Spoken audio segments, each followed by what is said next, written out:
함께 보실 하나님 말씀 누가복음 6장 39절에서 49절 말씀입니다. 누가복음 6장 39절에서 49절 말씀입니다. 신약성경 99쪽입니다. 한 절 한 절 읽고 마지막 절은 같이 읽도록 하겠습니다. 또 비유로 말씀하시되 맹인이 맹인을 인도할 수 있느냐? 둘 다 구덩이에 빠지지 아니하겠느냐? 제자가 그 선생보다 높지 못하나 무릇 온전하게 된 자는 그 선생과 같으리라. 어찌하여 형제의 눈 속에 있는 티는 보고 내 눈 속에 있는 들보는 깨닫지 못하느냐?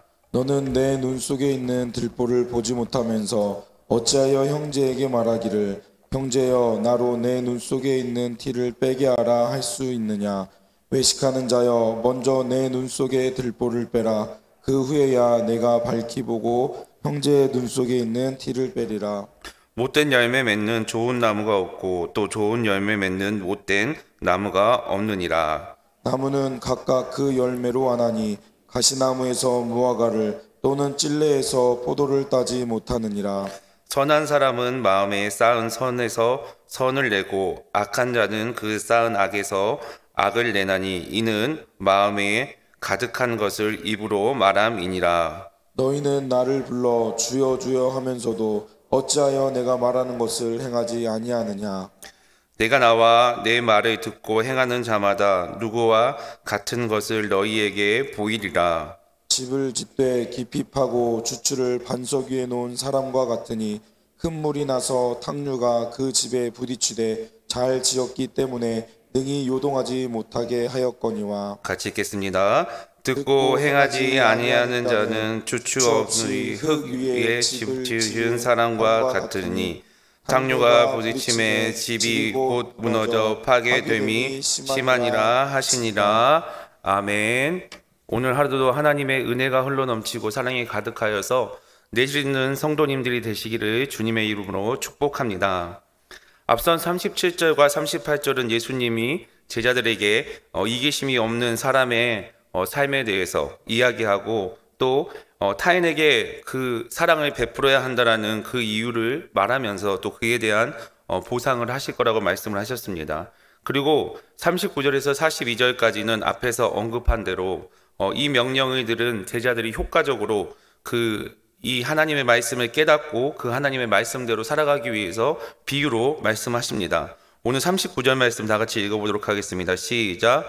또 비유로 말씀하시되 맹인이 맹인을 인도할 수 있느냐? 둘 다 구덩이에 빠지지 않겠느냐? 아멘. 39절의 말씀에 보면 인간은 절대적인 위치에서 어떤 사람을 인도할 수 없다라는 그 연약한 존재라는 것을 하나님께서 예수님께서 분명하게 말씀하십니다. 그리고 39절에는 두 가지의 의문문으로 구성되어 있습니다. 첫 번째로는 맹인이 사람을 인도할 수 있겠냐라는 그 질문을 던지면서 사람이 사람을 인도할 수 없다라는 답을 이끌어내고 있습니다. 두 번째 질문은 맹인이 맹인을 인도하되 인도하는 자나 받는 자나 모두 구덩이에 빠지지 아니하겠느냐라고 이렇게 질문을 하십니다. 결국 구덩이에 빠질 수밖에 없고 인간이 인간을 인도할 수 없게 된다라는 그 답을 예수님께서는 이끌어내고 계십니다. 그래서 우리는 하나님의 말씀을 듣고 그 말씀을 따라가야 합니다. 우리의 생각을 가지고 우리 마음대로 살다 보면 결국 우리 역시 구덩이에 빠질 수밖에 없는 그러한 존재이기 때문입니다. 오늘 이 새벽에 하나님의 말씀을 묵상하며 그 하나님의 말씀대로 나아가는 초청의 성도 여러분이 되시기를 예수님의 이름으로 축복합니다. 어떻게 생각하면 이 39절 말씀이 우리나라와의 상황과 너무 비슷한 것 같은 느낌이 듭니다. 하나님의 진리의 말씀을 제대로 가르치지 않고 자기 생각, 자기 이익 그리고 자기의 이익을 얻기 위해서 가르치는 사람이 얼마나 많이 있습니까? 그리고 이단들이 가장 열심히 활동하는 시기가 바로 2월 말과 3월 초입니다. 하나님의 말씀을 제대로 가르치지 않고 자신의 이익을 위해서 모든 것을 드리는 그 이단들이 열심히 하는 시기가 바로 요즘 시기입니다. 맹인을 인도하다가 결국 구덩이에 빠지는 것처럼 우리가 하나님의 말씀을 제대로 모르고 하나님의 말씀에 깨닫지 못하고 사람을 인도한다면 우리는 그러한 삶을 살아갈 수밖에 없고 또 하나님의 백성들을 하나님의 백성다운 삶을 살아가지 못하도록 방해하는 행동이라는 것을 우리는 잊지 말아야 합니다. 맹인이 맹인을 인도할 수 없지만 40절에는 제자가 선생보다 높지는 못하지만 그 제자가 선생을 따라가기 위해서 온전히 노력하면 주님과 같이 될 수 있다, 주님과 같이 된다라고 이렇게 이야기를 합니다. 우리가 주님이 될 수 없는 것은 당연한 사실이지만 우리가 주님같이 된다라고 착각을 해서도 안 됩니다. 하지만 우리가 주님의 뜻을 살기 위해 노력하고 하나님의 말씀을 온전히 묵상하고 나아간다면 우리 역시 주님의 형상을 나타내는 그런 형태가 되고 우리도 주님과 같은 그런 모습이 되어갈 수 있다라고 예수님께서는 제자들에게 가르치고 있습니다. 그래서 여러분, 우리는 주님을 따라 살아가야 합니다. 주님을 따르기 위해서는 하나님의 말씀을 온전히 묵상해야 되고 그 말씀대로 살아가야 하는 것이죠. 하나님께서 우리에게 말씀을 준 이유는 무엇입니까? 우리가 우리의 삶을 이끌어가지 못하고 또 우리가 주변에 있는 사람들이 이끌지 못하기 때문에 하나님의 말씀을 묵상하며 그 말씀대로 살아가기 위해서 우리에게 말씀을 주신 이유입니다. 이 새벽에 하나님의 말씀을 묵상하며 하루를 시작하는 우리 초청의 모든 성도들에게 주님의 말씀대로 행하시고 그 말씀대로 행함으로 인해 주님의 형상이 나타나 은혜가 흘러넘치기를 예수님의 이름으로 축복합니다. 오늘 본문 40절, 41절, 42절 다 같이 읽어보도록 하겠습니다. 시작. 어찌하여 형제의 눈 속에 있는 티는 보고 내 눈 속에 있는 들보는 깨닫지 못하느냐? 너는 내 눈 속에 있는 들보를 보지 못하면서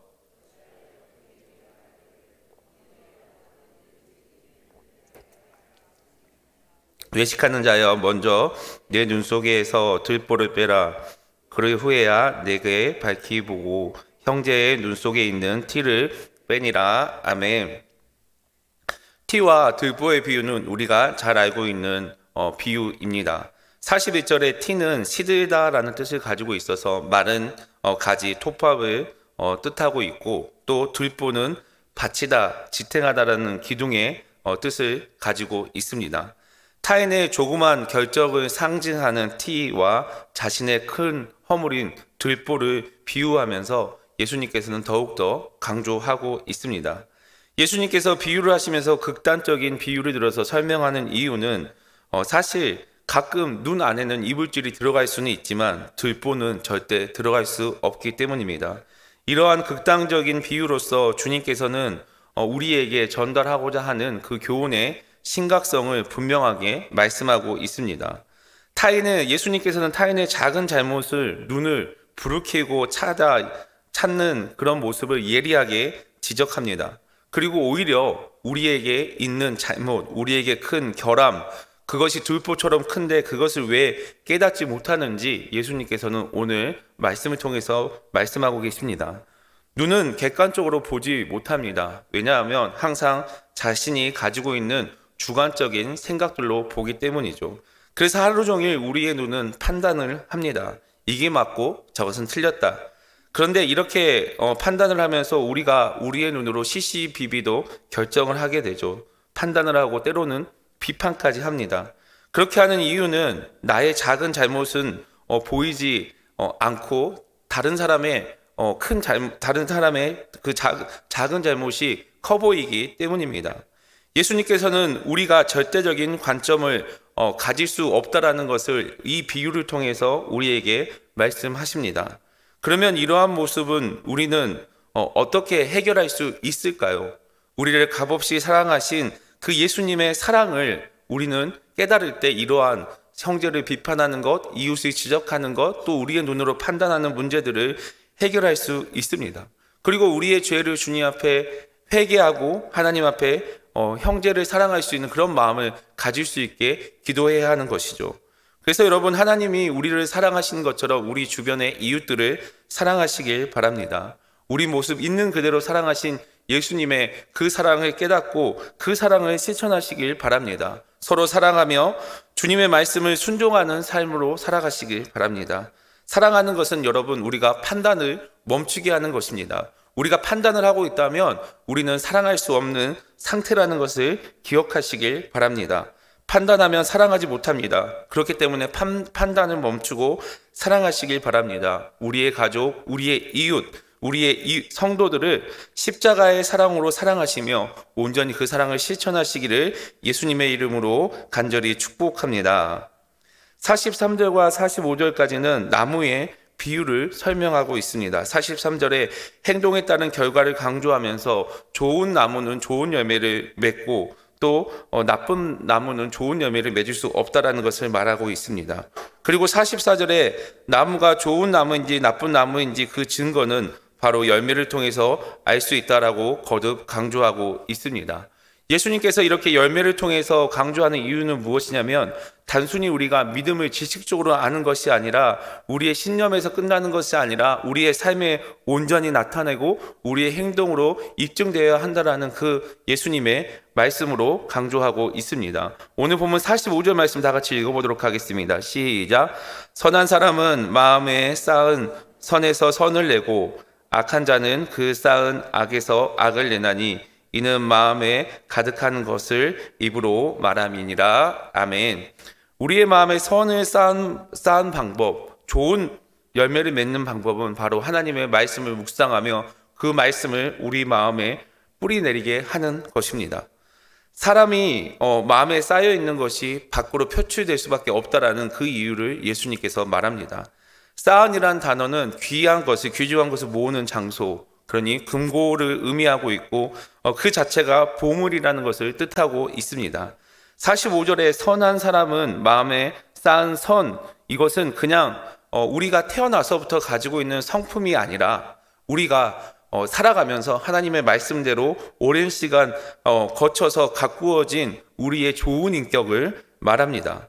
특별히 마음이란 단어를 반복하면서 사람이 어떠한 마음을 가지고 가꿔야 하는지, 마음의 보물이 어떠한 것에 따라 그 사람의 말과 행동이 달라진다는 것을 분명하게 말씀하고 있습니다. 사랑하는 성도 여러분, 우리의 마음에 하나님의 말씀을 든든하게 뿌리내리게 하시기 바랍니다. 그래서 하나님의 사랑을 실천하며 우리 있는 모습 그대로 사랑하신 예수님의 그 모습이 우리에게 나타나기를 소망합니다. 그래서 온전히 사랑하며 그 사랑하는 마음으로 사랑의 행동, 사랑의 말씀을 살아가시기를 예수님의 이름으로 축복합니다. 46절과 49절에서는 비유를 결론을 내서 하나님께서는 비유를 통해서 또 순종을 촉구하고 있습니다. 46절에서 주님은 왜 말씀대로 살아가지 않느냐, 주여 주여 부르면서 왜 그 하나님의 말씀대로 살지 못하느냐라고 이렇게 질문을 던집니다. 왜 그럴까요? 왜 우리가 하나님의 말씀대로 살아가지 못할까요? 바로 우리의 마음에 말씀이 없기 때문입니다. 말씀이 없어서 말씀의 열매를 맺지 못한다고 분명하게 이야기를 하고 있습니다. 우리 47절, 48절 말씀 다 같이 읽어보도록 하겠습니다. 시작. 내게 나와서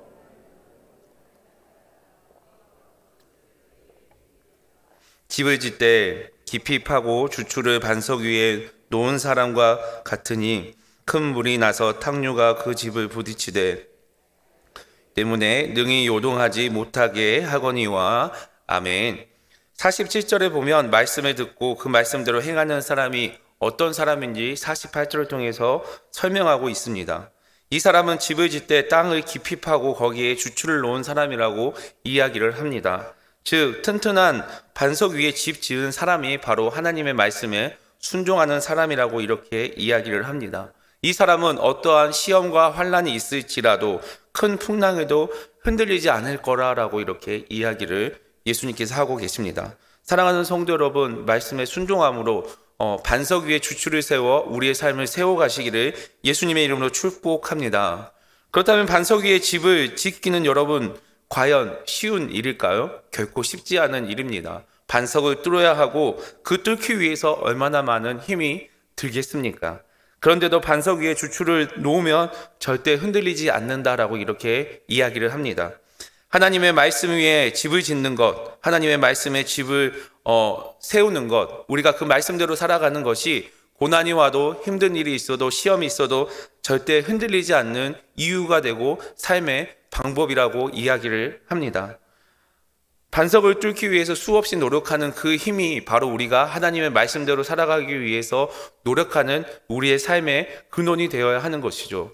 그래서 여러분, 힘들고 어려울지라도, 우리가 고난 중에 있을지라도 온전히 하나님의 말씀에 우리의 삶을 세워가시길 바랍니다. 그래서 절대 흔들리지 않는 믿음, 흔들리지 않는 말씀으로 든든하게 세워지고 우리의 반석 위에 집을 세워가시는 저와 여러분이 되시기를 예수님의 이름으로 간절히 축복합니다. 그러면서 49절에 이렇게 이야기하고 있는데요, 우리 49절 말씀 다 같이 읽어보도록 하겠습니다. 시작.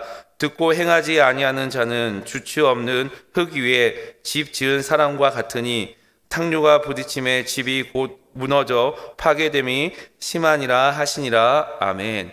49절에는 주체 없는 집, 흙 위에 집을 지은 사람이 곧 무너지고 파괴된다라고 이렇게 이야기를 하고 있습니다. 사랑하는 성도 여러분, 하나님의 말씀을 듣고 그 말씀대로 행하지 않으면 우리가 그 자그마한 시험, 자그마한 혼란에도 무너질 수밖에 없다라는 것을 예수님께서는 분명히 오늘 말씀을 통해서 우리에게 말씀하고 있습니다. 그래서 우리가 반석 위에 집을 지으시는 성도 여러분이 되시길 바랍니다.